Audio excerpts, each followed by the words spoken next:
o que ele prega nos seus cultos, né, vale como lição. Se é faça o que eu digo e faça o que eu faço, que tem que valer a pena, acho que hoje foi um tropeço desnecessário.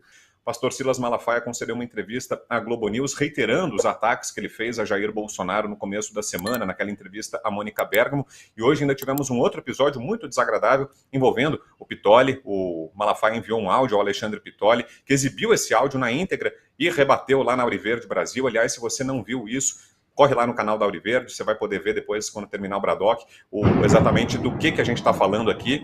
E para começar a conversa, a gente vai trazer aqui a fala do Malafaia na Globo News. Veja só o que o pastor disse na entrevista à Globo News. Pastor, boa tarde, Ana Flor aqui em Brasília. O senhor, inclusive, cita nessa conversa com Bolsonaro duas passagens bíblicas bastante fortes. Quando Jesus entra em Jerusalém, o povo aclama, e depois, quando o próprio povo pede para que ele seja crucificado. O senhor cita isso na conversa com Bolsonaro.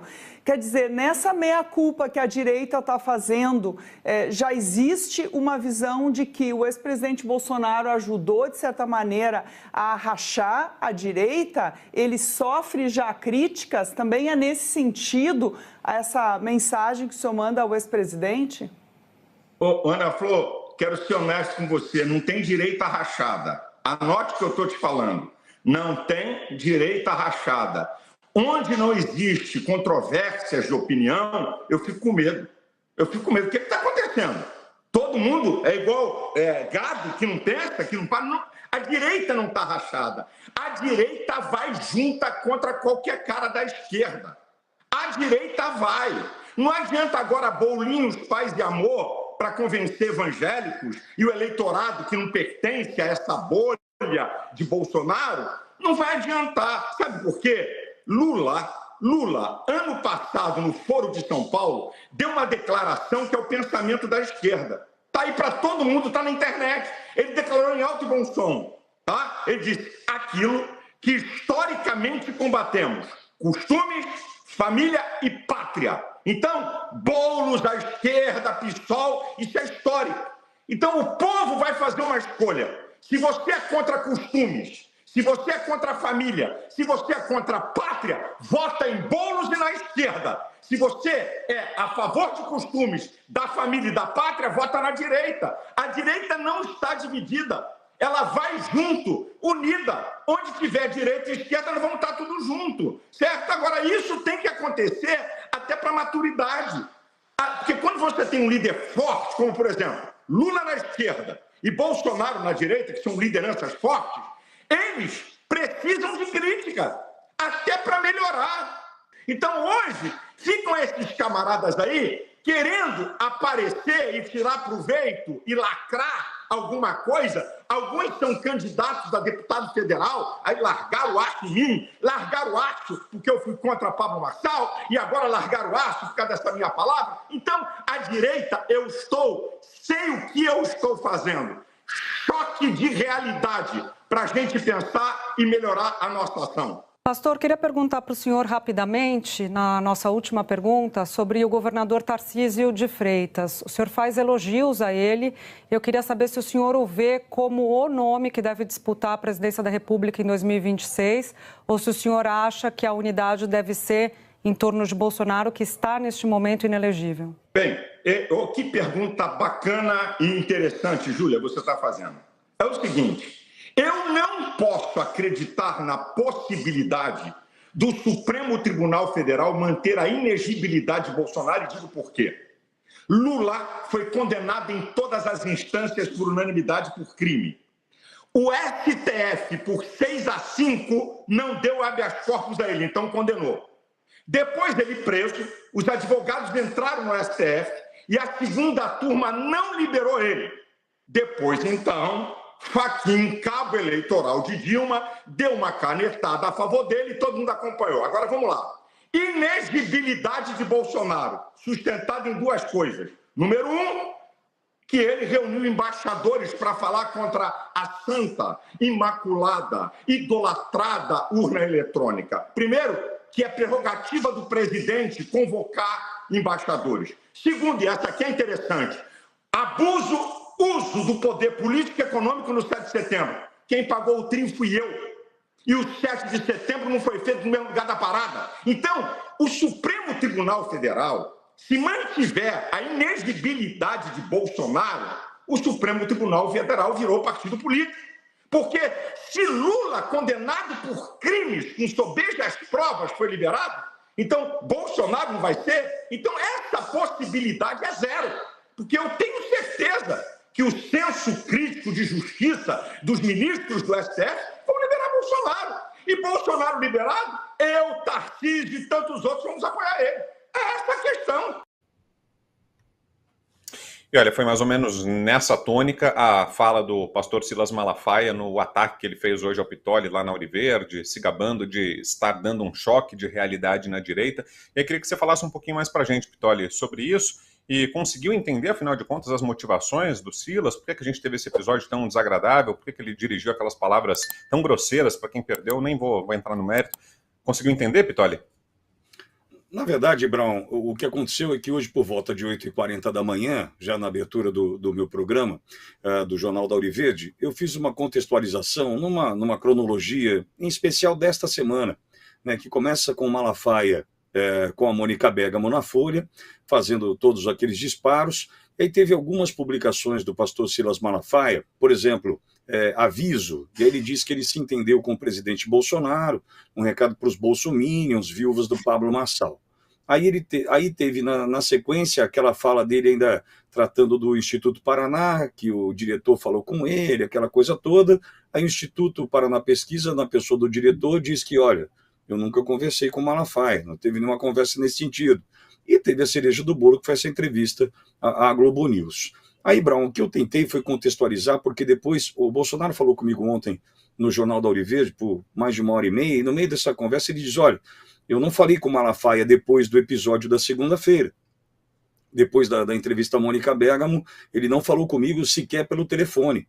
E Malafaia disse que se entendeu com o Bolsonaro. Aí Malafaia diz, enfim, essa construção não foi boa nessa semana do ponto de vista da construção da verdade. E eu fiz esse questionamento ao Malafaia. Eu falei assim, olha, desculpa, mas tem mentira. Então, onde tem mentira, tem um mentiroso. Enfim, eu coloquei a minha opinião, Brown, diante da informação. Foi dessa forma que eu tratei. Aí, por volta das 11h20 da manhã, eu recebi um áudio de 5 minutos e 51 segundos, e embaixo do áudio tinha um desafio para eu ouvir inteiro, se eu tinha coragem de ouvir até o final, né, que ele estava me desafiando, enfim. E como eu estava no ar ao vivo, eu tomei a decisão de colocar aquele áudio na íntegra, sem cortes, e ouvi junto com a minha audiência. Né? Tomei essa decisão. E ali, o que me assustou foi a postura, né? A postura do Silas, porque eu não vi postura de pastor ali, né? Foi a postura do Silas, o pastor eu não vi. Aliás, eu peço para que ele reveja os seus conceitos do ponto de vista dos ataques que fez. Não a mim, viu, Brown? Eu sou um velho já estou com o couro grosso, mas, poxa vida, atacou um garoto de 22 anos, né, um garoto que eu considero uma espécie de extinção, assim como você, Brown, começou garoto também, né, que tem o teu sucesso, já conquistou os teus prêmios. O João Victor Teófilo, que trabalha comigo, é um garoto de 22 anos, né, atacado, ofendido, enfim. Então, acho que, na verdade, Brown, o que sobra disso hoje para mim em especial, a gente tentar entender esse ataque, um ataque desmedido, um ataque vil, desnecessário. Só que eu vou para a paz. Se fosse por mim, Brown, vou pro pau, vou até o fim, sabe? Quer me desafiar, praça pública, sabe? Bang bang italiana. Por mim, tudo bem. Mas eu preciso pensar em alguém que está sofrendo ataques desmedidos, né, e descontrolados desse cidadão já há algum tempo, que é o próprio presidente Bolsonaro. Então, em nome do presidente Bolsonaro, eu tomo uma decisão que é de aquietar, tentar buscar, não simplesmente esquecer o que aconteceu, mas acho que mostrar para o Silas o seguinte: você está com uma postura que questiona o presidente Bolsonaro dentro de um território que eu não considero um território, né, amigo, que é a Folha de São Paulo com a Mônica Bergamo, né, e agora quer me desafiar para, em algum momento, o Bolsonaro ter que se posicionar. Em algum momento, o Bolsonaro tem que falar, não, eu penso assim, eu penso assado, o Malafaia está certo, o Pitoli está errado. Nem sei se isso, né, chegaria a esse ponto, mas, enfim, entendo eu que o meu papel agora é dizer assim, Malafaia, valeu.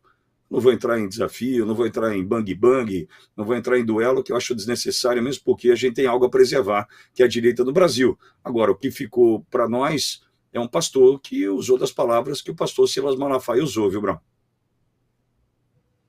E olha, você está recebendo aqui, ô Pitoli, o carinho da nossa audiência, estava lendo aqui algumas das mensagens no chat e em peso uma onda aí de solidariedade, de mensagens positivas em direção a você, Pitoli. Receba aí todo o carinho do nosso chat, faço questão de transmitir isso.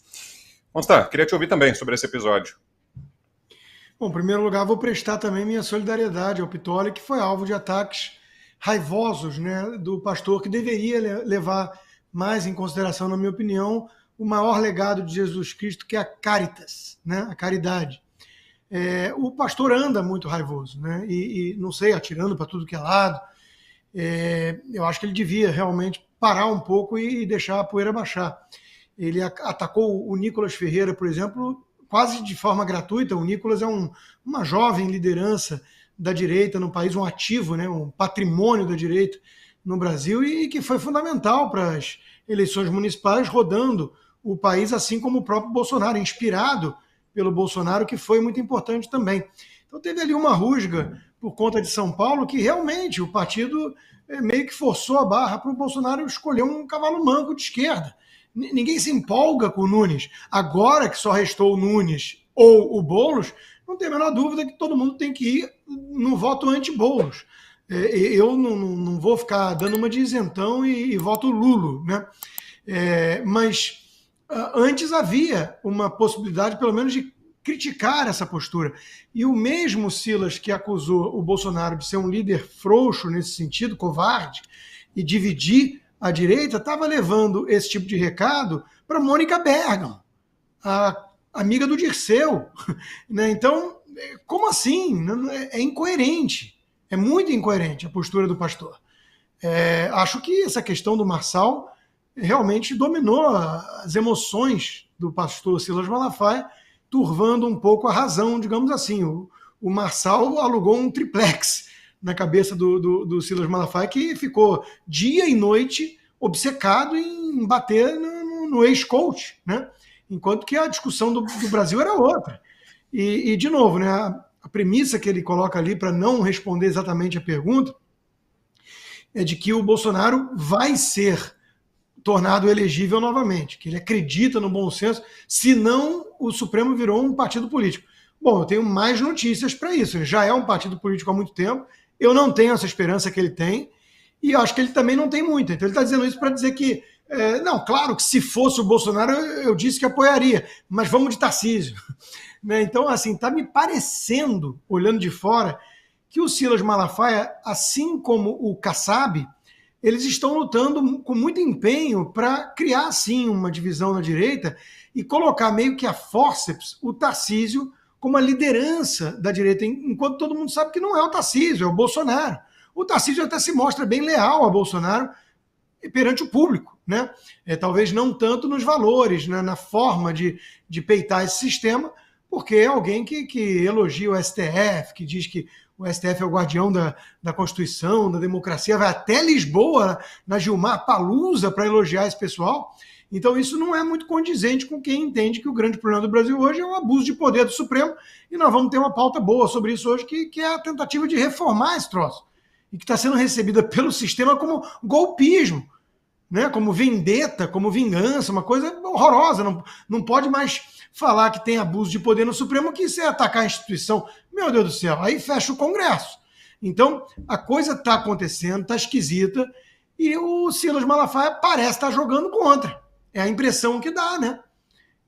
Então, bola fora do pastor. Eu falando isso posso atrair para mim a fúria dele, né? Mas não tenho medo disso, não tenho medo de ninguém, né? De quem quer que seja. Eu falo aquilo que eu penso, eu dou minha opinião, eu sou pago para isso, eu sou um analista independente, eu não tenho curral eleitoral, eu não tenho igreja, eu não tenho secto, eu não tenho nada. Eu tenho meus seguidores que gostam de ouvir minhas análises, porque consideram que são análises sinceras e independentes como são. E eu vou sempre fazer a minha análise, dou a quem doer. Às vezes vai incomodar algum, posso discordar de outro, paciência. Mas eu estou vendo a atitude do pastor Silas Malafaia como exagerada e nociva à direita nesse momento. Inclusive, Brown, não quero nem entrar nessa coisa meio pessoal, porque aí a gente sai do mérito do que foi dito de forma objetiva e entra numa especulação psicológica que não é legal. Mas assim, eu conheço de perto, tá? E não é uma experiência agradável, gente que tem bipolaridade e está em fase de mania. O pastor está exagerado, está fio desencapado. Ele está fio desencapado. Está me remetendo à minha experiência que eu tive com gente assim. Então, meu recado, minha recomendação humilde seria, pastor, take it easy. Tira 3, 4 dias sem falar com a Globo, com a Folha de São Paulo, de repente com o Estadão, né? Take it easy. Respira fundo, não ataca o Nicolas. Pô, acabei de ler um livro do Nicolas, cuja introdução, o prefácio foi escrito por quem? Silas Malafaia, Cristão e a Política. Um belíssimo livro, um ótimo prefácio. Melhor, né? Bem melhor essa fase, bem melhor esse momento. Então, não estou entendendo e não estou gostando.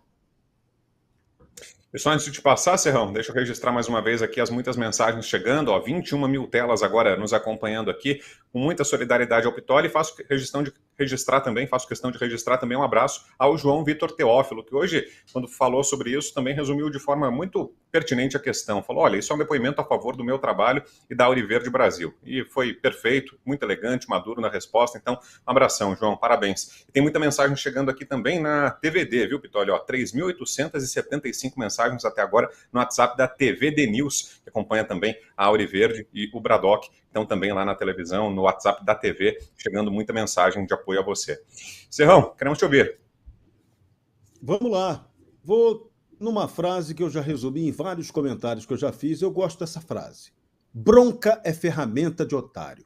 Essa frase, ela era comumente usada por Luiz Eduardo Magalhães, filho de Antônio Carlos Magalhães, quando ele via algum assessor dele arrumando confusão ou algum político ligado a ele arrumando confusão que era indevida para aquele momento político. Briga não leva a nada em muitas situações, sobretudo quando você está num momento crítico. Você brigar contra o inimigo errado é a maior estupidez, é uma falta de sensatez completa. E você escolher o lugar errado, o espaço errado e a pessoa errada para atacar também é uma péssima tática de batalha. E a gente aqui no Brasil hoje está vivendo o momento mais delicado da história do Brasil. Nós estamos passando pela mais grave crise institucional da nossa história, sem dúvida nenhuma, tá? Você pode comparar os momentos de ditadura que nós tivemos no Brasil, Getúlio Vargas, o pós-64 e o hoje. O hoje é assustador, porque o hoje é disfarçado, o hoje lembra muito mais uma ditadura do modelo nazista. Essa é a palavra exata, porque o que estamos vendo no Brasil de hoje é a perversão do direito, é a utilização de um discurso de suposta legalidade para reafirmar todas as ações que destroem o Estado de Direito, que sequestram a democracia e que desrespeitam flagrantemente a Constituição. Então, esse é o momento brasileiro de hoje. Esse momento exige da gente muita coragem, mas, sobretudo, muita sabedoria, muito sangue frio para lidar com ele. Não é hora de treta inútil. Daí, vale a frase do Luiz Eduardo Magalhães, bronca é ferramenta de otário. Não é. A gente tem que direcionar as soluções para resolver o problema concreto da institucionalidade. A crise brasileira ela só vai se resolver pela política. Se a gente não souber fazer política, essa crise vai arrebentar com todos nós. Então, foi muito importante a postura sensata e serena de Jair Bolsonaro. Bolsonaro já até brincou, ironizou. Meu posto Ipiranga só tem água, não tem gasolina para botar fogo nessa história. E ele não alimentou um fogo que poderia causar um incêndio de proporções romanas. Nem o Nero ia causar um incêndio com a proporção que quase foi causada essa semana com essas declarações do pastor Silas Malafaia. Foi num contexto ruim, num espaço indevido, não é ideal que você utilize o espaço do inimigo. Ali não é adversário político, é inimigo. A mídia inimiga, você utilizou o espaço da mídia inimiga para fazer um comentário. Ah, mas eu tinha que chamar a atenção. Tá, você está certo. Eu até comentei isso com o Pittoli, numa situação, a gente conversa muito fora de bastidor, eu comentei com ele, ô Pittoli, O Bolsonaro, todo mundo pode ter crítica a ele, mas eu sempre adotei um procedimento em relação ao Bolsonaro. Antes de fazer qualquer crítica pública ao Bolsonaro, pensa 50 vezes nos caras que fazem 50 vezes mais besteira do que ele. Você vai encontrar um montão. E aí você chega à conclusão, opa, melhor não falar do Bolsonaro não, que tem gente fazendo caca muito pior. Crítica ao Bolsonaro, quem tem que fazer é quem está na luta política com ele, ao lado dele. A gente, mídia, imprensa, que quer construir um Brasil melhor, não tem que atacar a pessoa errada. A gente tem que atacar instituições que não estão funcionando normalmente, como estão tentando dizer aí que estão. Não estão. Tanto que elas merecem ser criticadas e precisam ser revisadas, atualizadas. Eu gosto de lembrar sempre, quem tem o poder originário é o povo. O povo é aquele que tem a capacidade de modificar, alterar e fazer as instituições. Então, nós estamos num momento agora em que o povo brasileiro está acordando, e esse povo quer, de novo, democracia no Brasil. A gente não pode ficar com a democracia sequestrada como a gente está hoje do país. Então, é hora de inteligência estratégica. Não é possível que alguém que tenha o conhecimento que tem o pastor Silas Malafaia de vir a público fazer essas críticas tão abertas em função de um momento eleitoral nervosíssimo, que ainda estamos nele. Ainda temos um segundo turno para decidir até o dia 27 de outubro. Então não é hora desse tipo de conflito, é hora de ter calma. O fenômeno Pablo Marçal apavorou muita gente, encantou muita gente, mas agora decantou. E a política, a gente tem que ter essa capacidade de entender o tempo da decantação. Aproveite sempre o que é bom e o que é ruim, releve, passe por cima, faça um milagre. A gente tem que aprender a fazer milagre sempre. Milagre aqui, ó. Estou sem nenhuma gota de energia elétrica na minha casa. Caiu uma árvore aqui perto da minha casa. E nós estamos aqui, ó. Olha o milagre, ó. O computador tem energia, a luz tem energia, o telefone gera internet. Nós estamos aqui falando ao vivo para vocês. Então, a política brasileira hoje tem que ser feita com essa maleabilidade. Não há espaço para cintura dura, nem para gente que não seja capaz de fazer análise construtiva. Crítica é muito fácil de fazer. Análise construtiva e estratégica é o que nós precisamos cada vez mais para unir as pessoas de bem, quem se define como conservador, de direita, honesto, tem que se unir e não criar divisões. Ai, mas a minha divisão é muito importante, o que eu estou falando, a minha crítica. Às vezes, a sabedoria recomenda que você guarde a crítica para você. Machado de Assis, no Memórias Póstumas de Brás Cubas, tem uma frase ótima que tem que ser copiada por todo mundo. Há coisas que melhor se dizem calando. Então, tem horas que é melhor o silêncio do que falar besteira. Perfeito, Serrão. Muito bom. Vitoli, algo mais para a gente se despedir? Não, Brown, só agradecer a oportunidade de estar aqui e dizer que o nosso trabalho segue. Acho que o Consta colocou muito bem, não tenho medo de nada, de ninguém, a gente só trabalha com a nossa opinião e é a partir dela que a gente vai seguir adiante. Né? A Auriverde tem esse papel nas manhãs do Brasil, tem cumprido com o seu papel, entendo o posicionamento do pastor Silas Malafaia, só pediria que ele entendesse que esse não é o caminho para ninguém, né? Nem no desafio, nem no ataque. Eu acho que se de fato tem amor, se de fato tem o que ele prega nos seus cultos, né, vale como lição, se é faça o que eu digo e faça o que eu faço, que tem que valer a pena, acho que hoje foi um tropeço desnecessário. E repito, em nome dessa estabilidade que a gente busca, da união que é necessária, essa história acaba por aqui. A única questão é que ele acaba atacando na família Auriverde, Brown é muito pequena, nós somos 15 pessoas ali, 15 pessoas da dona Adelaide do café, a Roberta do administrativo, nós somos 15, cara. E aí pega um garoto de 22 anos, um guerreiro, um batalhador, e vai atacar o cara, me ataca, tudo bem, faz parte, mas atacar o João aí, mexer com o filho, Brown. Foi a sensação que eu tive, mexeu com o filho meu. Então, por isso que talvez eu tenha me doído naquela hora e reagi espontaneamente, instintivamente, mas o que eu vejo agora é, Silas, boa sorte, amor no coração, Retome o pastor que hoje fugiu de você e bora viver o Brasil que a gente quer para nós. Sabe-se Deus como a gente vai encontrá-lo depois dessas discussões desnecessárias que a gente tem vivido essa semana. Valeu, Brown, obrigado pela oportunidade. Consta, obrigado. Serrão, muito obrigado.